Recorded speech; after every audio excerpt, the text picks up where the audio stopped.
Bonjour, Monsieur Mohamedou Diallo. Bonjour. Vous êtes le responsable ou le chargé de la communication du parti d'Idriss Seck ici en France. Est-il vrai que Rewmi étend ses tentacules dans l'Hexagone ou c'est une tactique politique communicationnelle quand vous parlez de massification du parti? En fait, la vérité, c'est que Rewmi est en train de devenir inévitablement le premier parti d'opposition ici en France. Donc nous travaillons de manière méthodique à faire le maillage du territoire français. En ce moment, nous montons des sections officielles qui représentent le parti. Donc nous avons mis en place la section de Rewmi Paris, la section de Rewmi Clamart, la section de Rewmi Alençon, la section de Rewmi Mantes-la-Jolie, la section de Rewmi Sarcelles va se mettre en place le mois prochain, et Rewmi Lille, Rewmi Lyon, Rewmi Caen attendent. Donc notre méthode est claire. Nous avons des militants engagés qui souhaitent travailler pour le parti pour 0 €. Tout le contraire de APR qui a reçu 130 000 €, c'est-à-dire 85 millions de francs CFA pour monter des sections ici en France. Donc ils ont promis 2 000 € à chaque personne qui monte des sections. Donc la conséquence, c'est que des gens se précipitent avec 5 personnes et 10 personnes monter des sections. Donc ça, c'est ça de la tromperie. C'est plutôt de l'APR qui fait de la tromperie. Mais nous travaillons de manière claire et à chaque fois que nous montons une section, nous faisons un communiqué pour le faire savoir et appelons les Sénégalais à venir travailler avec le parti Rewmi qui étend effectivement ses tentacules ici en France. D'accord. Comment va M. Idriss Seck? Il a habitué aux Sénégalais à des silences assourdissants. Parallèlement aussi, il fait des sorties médiatiques qui captent l'opinion politique sénégalaise. Idriss Seck se porte très bien. Moi, ce que je dis de la tactique qu'il a, c'est que nous devons y apprendre quelque chose, surtout pour les jeunes politiciens. Idriss Seck, nous devons prendre 3 leçons. La première leçon, c'est qu'Idriss Seck a compris et veut faire comprendre que la politique n'est pas un métier à temps plein.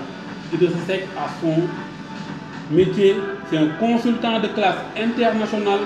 Donc il travaille à conseiller des États et des organismes.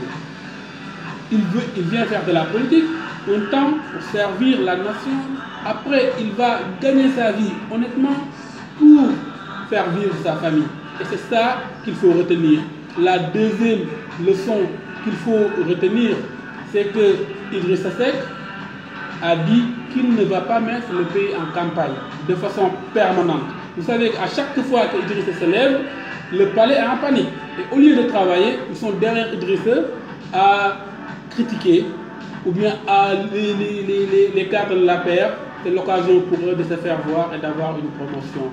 Donc Idriss, pour éviter tout ça, laisse les cadres de notre parti travailler. Donc dans le parti Rewmi, ce n'est pas le culte de la personnalité. En dehors d'Idriss, il y a d'autres jeunes leaders tels qu'Abdourahmane Diouf, Déthié Fall, qui travaillent pour le parti. Donc effectivement, le moment venu, nous allons faire campagne dans les règles républicaines et éviter de mettre le pays en campagne de façon permanente. La troisième chose que je retiens, c'est que Idriss Seck, vous l'avez entendu dire, il est totalement absorbé par une réflexion sur les questions de développement du Sénégal.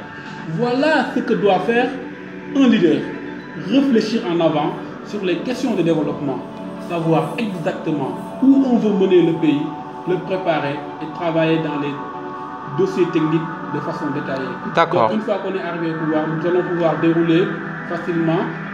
Au contraire de ce qui se passe actuellement, vous avez vu Macky Sall avec la vision du Yolu Yokuté a mis 2 ans avant de pouvoir commencer à faire quelque chose.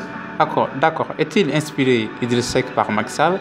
Parce qu'au mois de mai 2015, M. Idriss Seck a entamé une série de tournées et j'ai entendu Thierno Bocoum dire que les tournées vont être reconduites par M. Idriss Seck. Est-il inspiré pour la conquête du pouvoir par Macky Sall? Bien sûr, les tournées vont reprendre, ça c'est sûr. Mais Idriss ne peut pas être inspiré par Macky Sall. Les Sénégalais le savent qu'en termes de stratégie politique, que Idriss Seck est beaucoup plus habile que Macky Sall. Il a eu l'occasion de le démontrer avec Wade. Ce qu'il faut retenir, c'est qu'Idriss n'a jamais eu le temps de faire campagne convenablement. En 2007, il n'a pas pu faire campagne convenablement parce que tout le thème de campagne était autour de son retour au palais. Donc il n'a pas pu proposer ce qu'il voulait proposer. En 2012 aussi, il n'a pas pu faire campagne correctement parce qu'il voulait défendre le principe républicain, c'est-à-dire le respect de la Constitution. Parce que si nous ne respectons pas la Constitution du Sénégal, il ne vaut pas la peine de faire de la politique. Omar Sarr a dit qu'il savait qu'il allait perdre les élections, c'est pourquoi. Les propos de Omar Sarr, nous, ce que nous retenons, c'est que Idrissa Seck défendait un principe. Et dans la défense de ce principe, Omar Sarr le soutenait. Il ne voulait pas que la Constitution du Sénégal soit violée. Donc il avait signé quelque chose avec tous les autres leaders. Et il est l'un des rares à l'avoir respecté avec Cheikh Bamba Dièye et Ibrahima Fall. Donc nous sommes contents de ça, qu'il a pu montrer qu'il est capable de sacrifier ses propres intérêts personnels ou bien son ambition présidentielle pour le bien de la République du Sénégal, pour défendre la Constitution du Sénégal. Donc en 2017 ou 2019, nous allons pouvoir voir la vraie stratégie de Idrissa Seck et du Parti Rewmi. Car là, nous allons déployer tout ce que nous avons préparé pour la conquête du pouvoir. Ça n'a rien à voir avec les tournées de Macky Sall qui ne peuvent en aucun cas nous inspirer. D'accord, je vais vous citer des noms. Nafissatou Diop Cissé, Ousmane Youssou Diagne, Ousmane Thiongan, Wali Fall, Pape Diouf, Omar Gueye et j'en passe. Tous ont quitté Rewmi. Idrissa Seck a-t-il un problème avec les cadres du parti de Rewmi ou Idrissa Seck a-t-il un problème avec son parti lui-même? Vous avez cité combien de noms 20. Peut-être non. Moins de 20. Je n'ai pas compté. Mais ce qui est sûr, mais pas les moindres. Depuis leur départ, des milliers de personnes ont rejoint Rewmi. Donc ce qui est important, ce n'est pas les noms des personnes qui ont pu être célèbres grâce à Idrissa qui est important. Ce qui est important, c'est les militants qui arrivent au niveau du parti tous les jours et qui font que le parti continue de s'agrandir. Mais ils étaient rapporteurs de voix. Idrissa Seck n'a pas de problème avec ces personnes qui ont décidé de quitter le parti et on ne les force pas à rester dans le parti. Quand ils vont revenir, c'est leur famille. Mais sa gestion est toujours décriée. On va les accueillir. La gestion du parti par M. Idrissa Seck est toujours remise en cause. Notre parti se porte très bien.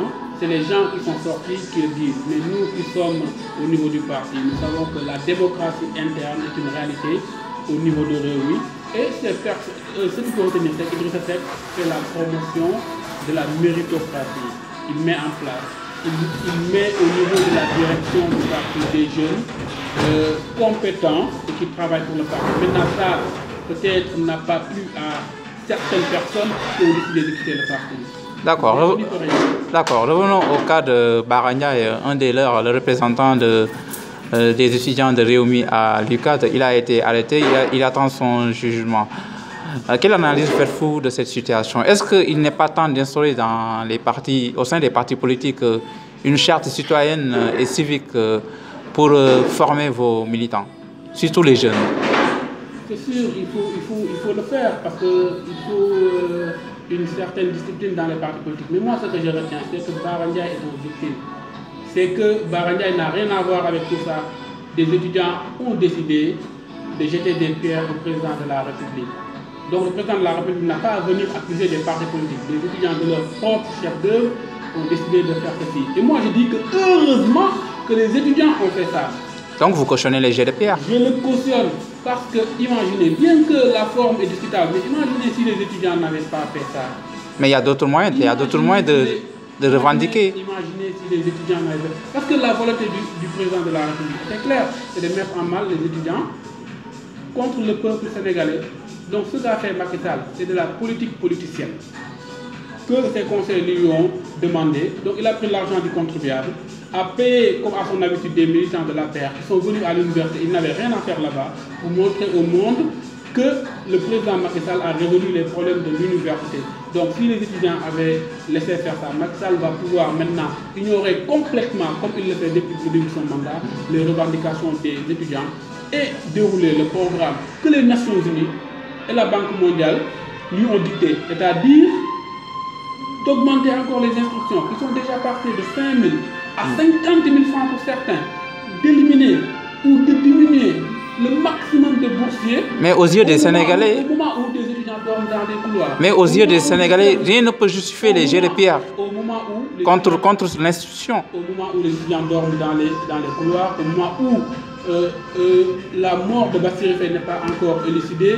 Donc, les étudiants n'ont pas jeté des pierres sur le président Macky Sall, mais ils ont jeté des pierres sur le président de l'APR, le président du parti politique qui s'appelle APR, qui est venu avec l'argent du contribuable, avec des effigies et des t-shirts marrons de l'APR pour dire qu'il fait quelque chose. S'il ne voulait pas recevoir des prêts, il devait venir en tant que président de la République avec des drapeaux du Sénégal. Les étudiants l'auraient identifié comme le président de la République du Sénégal, la première institution de la nation. Et là, on aurait critiqué les étudiants s'ils avaient jeté des pierres sur le président dans ces conditions. Nous demandons au président de la République qu'à chaque fois qu'il sort, qu'il représente la nation sénégalaise, au lieu de représenter son clan, qui représente plutôt une arme mexicaine où tout le monde veut se faire voir. Macky Sall, quand vous sortez, représentez le Sénégal. Interdisez à vos militants de dépolluer, de polluer l'ambiance quand vous sortez. Ils sont là et les Sénégalais ne se reconnaissent pas en vous car ils vous voient comme un chef de clan qui est APR. Monsieur Mohamedou Amadou Diallo, les étudiants n'ont pas lancé des pierres. Je vous remercie.